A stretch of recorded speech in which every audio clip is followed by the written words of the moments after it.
This is the Dreame L50 Ultra Robot Vacuum. I've been living with it long enough to move past the honeymoon stage, and I've got real thoughts.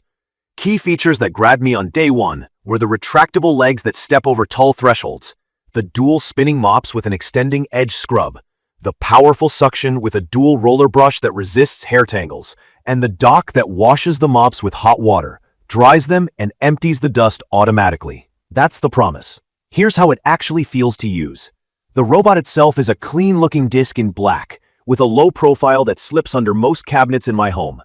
The top LiDAR turret is tidy and doesn't snag on things, and the bumper around the front has enough give to take gentle taps without scuffing furniture. The underside is where the magic is.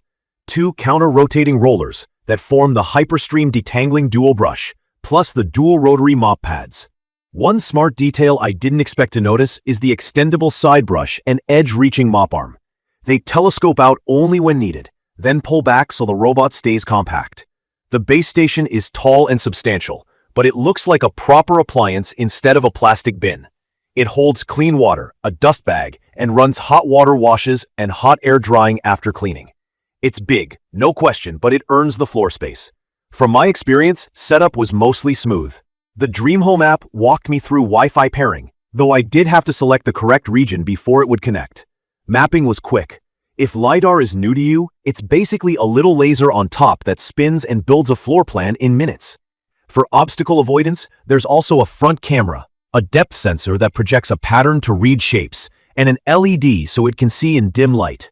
In practice, it recognizes cables, shoes, bowls, and even pet messes better than most bots I've used. Suction is no joke. The 6th-gen motor is rated up to 19,500 POW, which is a fancy way of saying it pulls hard. On hard floors, it gets everything in one pass and doesn't snowplow crumbs. On carpets, the dual rollers dig in, and I can hear grit coming up from the pile. Pet hair is where it shines. I have long hair in the house and a shed-happy pet. The brush system has been the difference between daily scissors and no maintenance. Hair pickup is excellent, and tangles are rare. The robot can also lift the mop pads for low-pile rugs, avoid carpets entirely, or you can pop the mops off at the dock if you want a vacuum-only run on high pile. That last option is clutch. Mopping is solid with the two spinning pads. They scrub better than a single drag pad and leave less water behind than I expected. The mop extend arm is more than a gimmick. It nudges one pad out so it can reach into corners and along baseboards. On stubborn, dried spots, I had to raise the water level in the app to get the result I wanted. On the lowest setting, the floor looked clean, but didn't feel as fresh underfoot. My routine now is simple. Vacuum only pass if there's visible debris, then mopping pass with medium to high water for kitchens and entryways. Navigation is generally efficient, but I've hit some quirks. It's fast at building a map and usually logical in its routes. That said, I've seen it get caught in little logic loops around furniture legs or get spooked by shiny tile lines. Multi-floor recognition is the weak link. When I carry it downstairs and send it to clean a specific room, it sometimes thinks it's still on the other level, tries to reorient, and wastes minutes. I've had better luck opening the map and starting a local clean with the camera view, so it confirms where it is. The obstacle avoidance is better than average, but not flawless. Color, texture, and lighting still matter. For most homes, it's more than good enough, but I wouldn't call it magic. The dock is the live with it feature that changed my routine. It empties the dust into a bag that lasts weeks, washes the mops with hot water, then dries them so they don't smell. It also refills the robot's tiny onboard tank, and it can add cleaning solution from a built-in reservoir. There's even a turbidity sensor in the wastewater. If the water is murky, it will rewash. That kind of automation cuts out the daily maintenance that usually kills robot mops for me. Downsides. The auto empty blast and the dryer are loud. Not all day, but you'll notice it when it happens. In my opinion, the hardware is on another level. The retractable legs, branded ProLeap, lift the body so it can climb door tracks and high thresholds up to around 6 centimeters with a ramp. I have a chunky metal slider track, and this is the first robot I've used that clears it without me babysitting. The HyperStream Detangling DuoBrush is the real deal. Two counter-rotating rollers, one bristled rubber and one TPU rubber, move hair to the middle and keep it away from bearing ends. It keeps suction steady and means I don't spend my weekend unwrapping hair. The Duo Scrub mopping pads and the Mop Extend arm cover edges better than mop bars. The edge reach is noticeable along baseboards and that narrow line under cabinet overhangs. I also like the along the grain option in the app for wood floors. It helped me avoid streaks. The base station's hot water wash and hot air dry make mopping realistic for busy days. No moldy mop smell, no lifting pads to hand scrub. It auto-refills water and solution, and the self-cleaning washboard inside the dock keeps the grime from building up. This is the first time a robot mop has felt truly hands-off for me. Suction is confident, without blasting noise non-stop. When it ramps up on rugs, it's audible. But on hard floors, it's surprisingly calm. There's a smart large particle cleanup pattern for things like cereal and litter.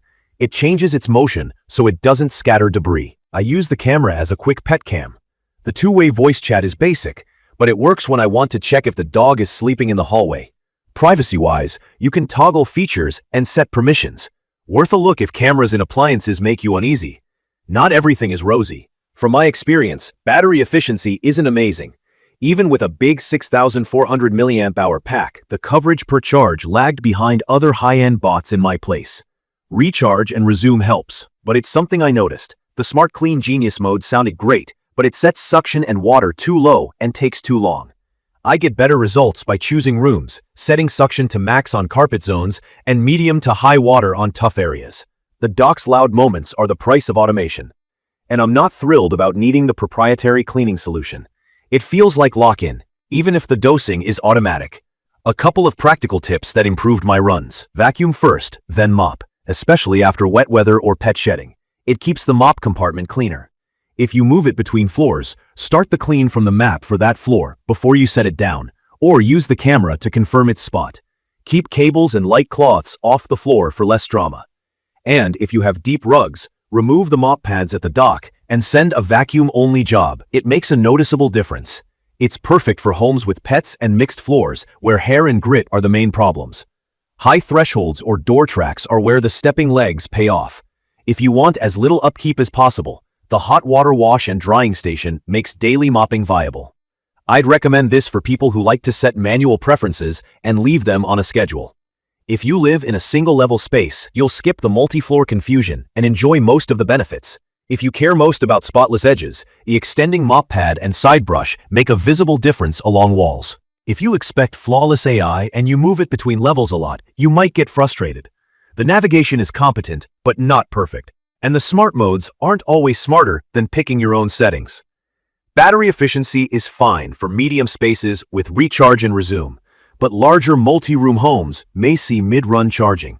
This robot feels like serious cleaning hardware, paired with software that's still catching up. The suction, the anti-tangle brush, the edge-reaching mop, and the all-in-one dock changed how often I think about floors. The quirks are mostly software, multi-floor confusion, an overcautious smart mode, and avoidance that can be hit or miss on some surfaces. None of that stops it from being one of the most capable vacuum mop combos I've used, especially for pet hair and tricky thresholds. If your priority is performance and low daily effort, this is easy to live with. If your priority is flawless autonomy across multiple levels, be ready to tweak settings and develop a routine. Key features that made me keep it are the strong suction with the dual roller brush, the retractable leg climbing, the dual spinning mops with edge reach, and the hot water washing dock that actually keeps the system fresh. From my experience, those are the parts that matter day to day. In my opinion, it earns its space in a busy home that wants clean floors without constant fiddling. You can view detailed information about the Dreame L50 Ultra Robot Vacuum in the comments section. Thank you for watching.